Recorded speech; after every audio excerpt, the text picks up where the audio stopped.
Parasa TV ద్వారా అందిస్తున్న ఇదండి నా జీవిత కథ 63వ భాగం కాలేజీ పర్వంలో 2వ భాగానికి మీ అందరికీ కూడా హృదయపూర్వక స్వాగతం. బాల్య పర్వం 31 భాగాలు, హై స్కూల్ పర్వం 30 భాగాలు పూర్తి చేసుకుని కాలేజీ పర్వంలో 2వ భాగంలోకి విజయవంతంగా ప్రవేశించాం. కాలేజీ పర్వం ప్రారంభించగానే కొంతమంది బాగా స్పందించారు. ముఖ్యంగా Dharmavaram Swarnabharati high school correspondent Pericherla Ramakrishnaraju అనేటువంటి ఆయన అలా వీడియో పెట్టిన అరగంటలోనే ఆయన ఒక మెసేజ్ పంపించారు. జీవిత చరిత్రను ఎవరైనా వ్రాస్తారు, కానీ మీరు చెప్తున్నారు, అదొక విశేషం. చెప్పడం చాలా కష్టమైనటువంటి పని, దానిని మీరు సాధిస్తున్నారు. ఈ ప్రయత్నాన్ని ఆపకుండా ముందుకు తీసుకువెళ్ళండి అని చెప్పేసి ఆయన ఒక అభినందనలు అందించారు. చిత్రం ఏమిటంటే ఆయన ఇంటర్మీడియట్లో నా క్లాస్మేట్. ఆ విధంగా ఒక స్నేహబంధం ఉంది. ఆ తర్వాత కాలంలో నేను జయధ్వని పత్రికను పెట్టడము, సాహిత్యపరంగా కొన్ని పుస్తకాలు అవి విడుదల చేస్తూ ఉండడము, ఆయన కూడా ఒక మంచి సాహితీవేత్త అయి ఉండడము కారణంగా ఈ జయధ్వని పత్రికకైతేనే, నేను చేసేటువంటి ఆధ్యాత్మిక సాహితీ కార్యక్రమాలకైతేనే తగినంత ప్రోత్సాహము ఆదరణ లభించట్లేదు అనేటువంటి విషయాన్ని ఆయన గమనించి, ఆయనలో ఉన్నటువంటి ఒక సాహితీ పోషకుడు జయధ్వని పత్రికకు ఈ కార్యక్రమాలకు ప్రోత్సాహాన్ని అందించేలా చేసింది. ఆయన తెర వెనుక చాలా వరకు మంచి ప్రోత్సాహాన్ని అందించేటువంటి ఒక స్నేహ బంధంతో కూడినటువంటి అభిమానంతో ఆయన చేస్తున్నటువంటి అందిస్తున్నటువంటి ప్రోత్సాహము మరువలేనిది. తగిన సందర్భంలో ముందు ముందు వచ్చే పర్వాల్లో వివరిస్తాను. ఆయన అనేక కార్యక్రమాలకు నన్ను అతిథిగా ఆహ్వానిస్తూ ఉంటారు, గౌరవిస్తూ ఉంటారు, అభిమానిస్తూ ఉంటారు.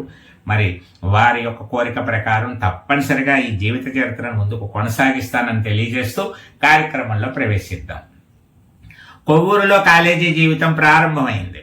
ఇంటర్మీడియట్ ఇంకా హై స్కూల్ స్థాయి భావాలు అలా ఉంటూ ఉంటాయి. ఒకవైపు కాలేజీ అనేటువంటి ఒక భావన మనసులో పెరుగుతూ ఉంటుంది. ఎవరూ పెద్దగా స్నేహితులు ఏర్పడలేరు.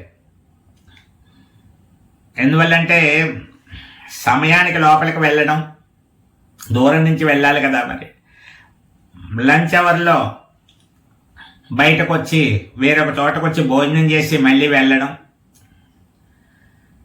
మళ్ళీ సాయంత్రం క్లాసెస్ అయిపోగానే బస్సు ఎక్కాలి కాబట్టి గొప్ప బయటకు రావడం. ఈ కారణాల వల్ల క్లాస్ ఏమో 110 మందితో చాలా బిజీగా, చాలా సందడిగా ఉండేది. మా బెంచీలో ఎక్కడ ఖాళీ ఉంటే అక్కడ కూర్చోవడమే, ప్రత్యేకమైన ప్లేస్ అంటూ లేదు. ఎవరెప్పుడు వెళ్తే అప్పుడు కూర్చోవడమే, అంతే. ఆ విధంగా పెద్దగా పరిచయాలు అవ్వలేదు. పైగా నాతోటి ఎవరైనా స్నేహం ఏర్పరచుకున్నారు అంటే వాళ్ళతో చాలా సరదాగా ఉంటుంది, చాలా ఆనందదాయకంగా ఉండేలాగా ఎన్నో ముచ్చట్లతోటే సాగుతుంది. అయితే అవ్వని వాళ్ళకి మాత్రం ఏదో రిజర్వ్డ్ పర్సన్ లాగా అనిపిస్తాం. ఆయన ఎవరితోటి ముభావంగా ఉంటాడు, మాట్లాడేమో అన్నట్టుగా ఉంటుంది. కానీ అలవాటు అయినటువంటి వాళ్ళకి చాలా సరదాగా ఉంటుంది. నా అంతటి నేను చొరవగా స్నేహితుల్ని ఆకట్టుకుని చేసేసేటువంటి ప్రయత్నం ఏమి ఉండదు. బంధంలోకి వచ్చినటువంటి వారు మాత్రం శాశ్వతమైన అనుబంధాన్ని కలిగి ఉండేలాగా ఉంటుంది. ఆ విధంగా రోజులు గడుస్తున్నాయి. మరి సినిమాలంటే చాలా ఇష్టం. కొవ్వూరులో కూడా సినిమాలు ఉన్నాయి. అందమైన అనుభవం అనే ఒక సినిమా వచ్చింది, కమల్ హాసన్, శ్రీదేవి. కానీ మధ్యాహ్నం క్లాసులు మానేసి వెళ్ళాలి, మ్యాట్నీకి వెళ్ళాలి. ఎందుకో ధైర్యం సాహసం చేయలేకపోయాం. కానీ మా ఊరు నుంచి వచ్చేటువంటి 2 అమ్మాయిలు మాత్రం ఆ సినిమా చూసి వచ్చేసారు మ్యాట్ని. అదే ఆశ్చర్యం, వాళ్ళు సాహసం చేసేసారు. నేను చేయలేకపోయాను. అలా కొన్నిసార్లు కొన్ని విషయాల్లో జరుగుతూ ఉంటుంది. మరి ఇప్పుడు ఈ భాగాన్ని వాళ్ళు చూస్తున్నప్పుడు వాళ్ళకి గుర్తొస్తుంది. వాళ్ళ పేర్లు మాత్రం ఇప్పుడు చెప్పట్లేదు నేను. అలాగే ఇప్పుడు కాలేజీ రోజులు అలా నడుస్తున్నటువంటి సమయంలో ఒక బ్రేకింగ్ న్యూస్ వచ్చేసింది. వేగేశ్వరపురం హై స్కూల్ని కాలేజీ స్థాయికి పెంచారు. కాలేజీ శాంక్షన్ అయింది. అయ్యో మేము ముందు జాయిన్ అయిపోయాం, మేము ఉన్నప్పుడు వస్తే బాగుండేది అనుకున్నాం. కానీ ఈ సంవత్సరం నుంచే క్లాసులు మొదలైపోతాయట అనేటువంటి విషయాన్ని కూడా చెప్పడం జరిగింది. ఒక విధంగా మా అందరికీ సంతోషమే. ఎందువల్లంటే దగ్గరగా ఉంటుంది, చాలా ప్రయాణ సమయం అన్నీ కలిసి వస్తాయి కాబట్టి రావాలనే కోరుకున్నాం. అలాగా ప్రయత్నాలు జరుగుతున్నాయి. మరి కొన్ని రోజులు జరుగుతోంది. ఈ లోపల సెలవులు కూడా ఇచ్చారు. 14 రోజులు సెలవులు ఇచ్చారు. ఎందుకు ఇచ్చారు అంటే గోదావరి నది పుష్కరాలు వచ్చాయి. గోదావరి పుష్కరాలు అంటే ఇప్పుడు చాలా గొప్పగా జరుగుతున్నాయి. ఎప్పుడు పుష్కరాలకు ప్రాధాన్యత ఉంటుంది. కానీ మాకు వచ్చేటప్పటికి ఏమైందంటే మా 5-6 ఏళ్ల వయసులోనే ఒక పుష్కరాలు అయిపోయి 4 ఏళ్ల వయసులో అయిపోయాయి. ఎందుకంటే 15-16 ఏళ్ల వయసులో అంటే 12 ఏళ్ళకి ఒకసారి పుష్కరాలు కదా. 4 ఏళ్ల వయసులో పుష్కరాలు అయిపోయింది, అదేమీ తెలియదు. ఇప్పుడు ఇంటర్ ఫస్ట్ ఇయర్కి వచ్చాం, పుష్కరాలు వచ్చాయి.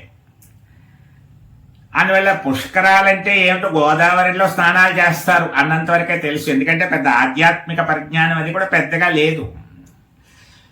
కానీ ఏర్పాట్లు బ్రహ్మాండంగా జరిగిపోతున్నాయి. కాలేజీలో షెడ్లు వేసేసారు, చాలా షెడ్లు వేసేసారు.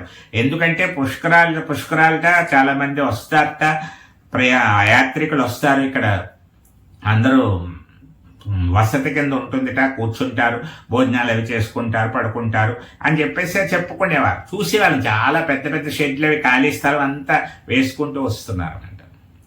అలాంటి సమయంలో పుష్కరాల సందర్భంలో రాజమండ్రి ప్రయాణం కూడా చేయడం జరిగింది. పుష్కరాల గురించి ప్రత్యేకంగా ఒక ప్రయాణం. ఎవరెవరు వెళ్ళామంటే మా రాంబాబు అన్నయ్య, నేను వెళ్ళాం. రాజమండ్రిలో 2 అన్నయ్యలు అప్పటికే డిగ్రీలు చదువుతున్నారు. ప్రభాకర్ అనే అన్నయ్య, వెంకట్రావు అనే అన్నయ్య, ఇద్దరు కూడా రాజమండ్రిలో బిజిలీ ఐస్ ఫ్యాక్టరీ దగ్గర అప్పారావు అనేటువంటి ఆయన అనుకుంటా, ఆయన ఇంట్లో ఒక రూమ్ తీసుకుని అప్పారావు అనేటువంటి ఆయన ఇంట్లో ఆయన ఏదో భావన అల్లం ఏదో అమ్ముతూ ఉంటారు. ఆ ఇంట్లో ఉండేవారు. ఆర్ట్స్ కాలేజీ వెనకాలకే వస్తుంది, బిజిలీ ఐస్ ఫ్యాక్టరీ దగ్గర గేటు. ఆ గేట్లోంచి వెళ్తే ఆర్ట్స్ కాలేజీ, అక్కడ ఉండేవారు. వాళ్ళ దగ్గరికి వెళ్ళాం, కాసేపు కూర్చుని వాళ్ళతో మాట్లాడాం. Intermediate first year economics guide ఒకటి కొనిచ్చారు. అప్పుడు మా అన్నయ్య కొనిచ్చాడు, వెంకట్రావు అన్నయ్య. ఇది చాలా బాగుంటుంది అని చెప్పేసి ఆ గైడ్ తీసుకొచ్చాను. మేము పుష్కరాలకి రాజమండ్రి వెళ్ళగానే మొట్టమొదట చెప్పానుగా, అప్పుడు అందరికీ సినిమా తప్పనిసరి, రాజమండ్రి వెళ్తే సినిమా అని. ముందు శ్యామలా టాకీస్లో రెడీగా ఉంది సినిమా, కుడి ఎడమ అయితే అనే సినిమా, నూతన్ ప్రసాద్ హీరో. ఏదో ఒకటి సినిమా చూసేసాం. ఆ తర్వాత రాజమండ్రిలో కొన్ని ప్రదేశాలు అవి చూసాం. ఆర్ట్స్ కాలేజీలో కూడా ఇలా పెద్ద పెద్ద షెడ్లు అవి వేశారు.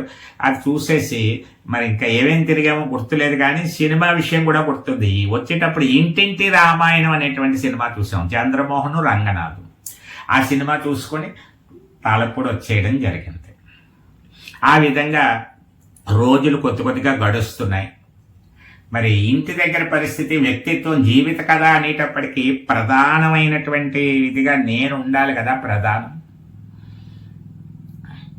నాకు సంబంధించిన విషయాలను కూడా వెళ్తూ ముందు ఎలా రూపాంతరం చెందిందో తెలియాలి కదా. కాబట్టి కొన్ని విషయాలు, ఇంటి దగ్గర పరిస్థితులు, ఇవన్నీ కూడా చెప్పుకుందాం.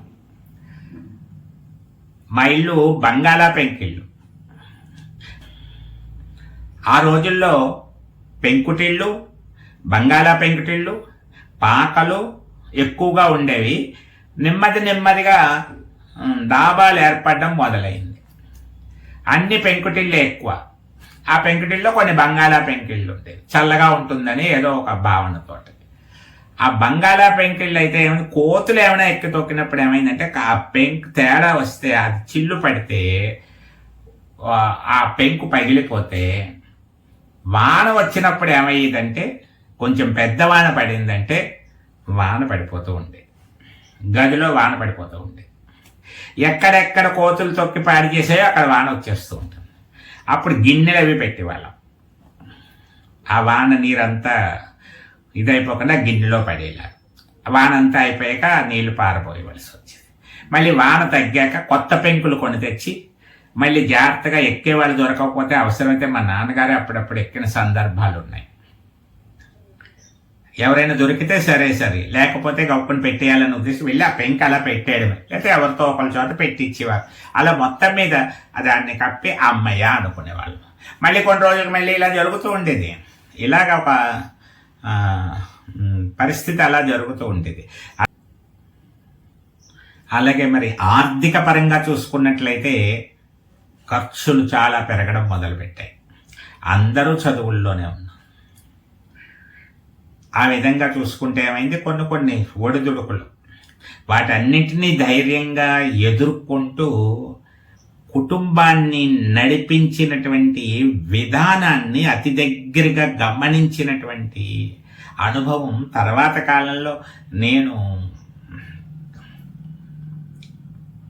ఇంకా కుటుంబ ఆర్థిక పరిస్థితులుగా చూస్తే ఏమైందంటే ఖర్చులు బాగా పెరిగిపోయాయి.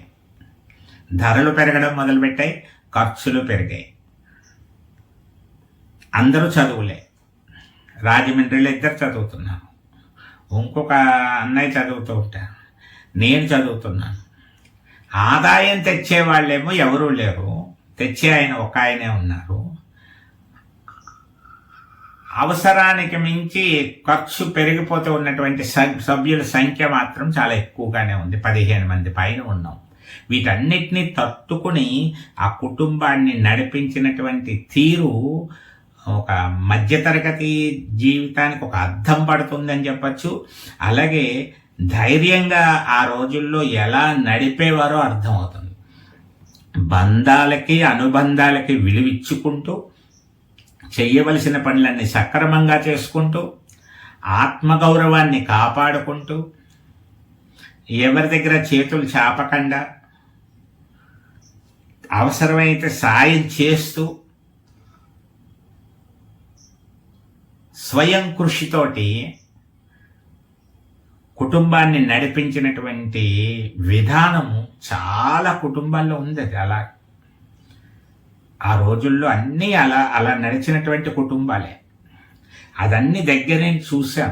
అందువల్లే పెద్ద ఆడంబరానికి వెళ్ళిపోవడం కానీ, అలాగే అసంతృప్తిగా ఉండడం కానీ ఇలాంటివి నా దగ్గరికి చేరకుండా ఉండిపోయాయనే చెప్పచ్చు. ఎలా ఉంటే అలా సర్దుకుంటాం. లేనిపోయినటువంటి ఆడంబరాలకు వెళ్ళిపోయేటువంటి మనస్తత్వం అలవలేదు. ఎందుకంటే ఉన్నది జాగ్రత్తగా నడుపుకుంటూ వెళ్ళిపోవాలంతే. ఎంతవరకు వెళ్ళగలమో అంతవరకు, దిగజారకూడదు, లేని గొప్పలకు వెళ్ళకూడదు. ఇది జీవితంలో నేర్చుకోవలసినటువంటి విషయంగా నాకు అలవడినటువంటి విషయం అన్నమాట. ఇది ముందు ముందు కొంతవరకు చాలా ఉపయోగపడింది. ఈ అనుభవం చాలా ఉపయోగపడిందనే చెప్పాలి. మరి ఇంకా పుష్కరాలు ముగిసాయి. కాలేజీకి వెళ్ళేటువంటి ప్రయత్నానికి మళ్ళీ సిద్ధమవుతున్నటువంటి సమయంలో ఒక వార్త చెప్పారు, మీరు ఇంకా కాలేజీకి వెళ్ళక్కర్లేదు. అదేమిటి అనుకుంటే, ఇక్కడ వాళ్ళు ఎవరైతే ఉన్నారో ఈ ప్రాంతం వాళ్ళందరినీ వేగేశ్వరపురం ప్రభుత్వ జూనియర్ కాలేజీలో చేర్చేయడం జరిగింది. టీసీ కోసం కూడా మీరు వెళ్ళక్కర్లేదు, మీ తరపున అన్నీ చేసేయడం జరిగింది, ఏర్పాట్లన్నీ. మీరు ఇంకా వేగేశ్వరపురం వెళ్ళడమే అని చెప్పారు. చదివినటువంటి హై స్కూల్లే కాలేజీగా మారి మళ్ళీ అదే స్కూల్లో ఇంటర్మీడియట్ 2 సంవత్సరాలు చదివేటువంటి అవకాశం వచ్చింది. మరి ఇప్పుడు కాలేజీ స్టూడెంట్గా ప్రవేశిస్తున్నటువంటి ఆ అనుభూతి, ఆ ఆనందం, ఆ రోజుల గురించి రేపటి భాగంలో మీ అందరికీ వివరిస్తాను. లైక్ చేయండి, సబ్స్క్రైబ్ చేయండి. ఈ వినూత్న కార్యక్రమాన్ని ప్రోత్సహించవలసిందిగా మీ అందరికీ కోరుకుంటూ సెలవు తీసుకుంటున్నాను.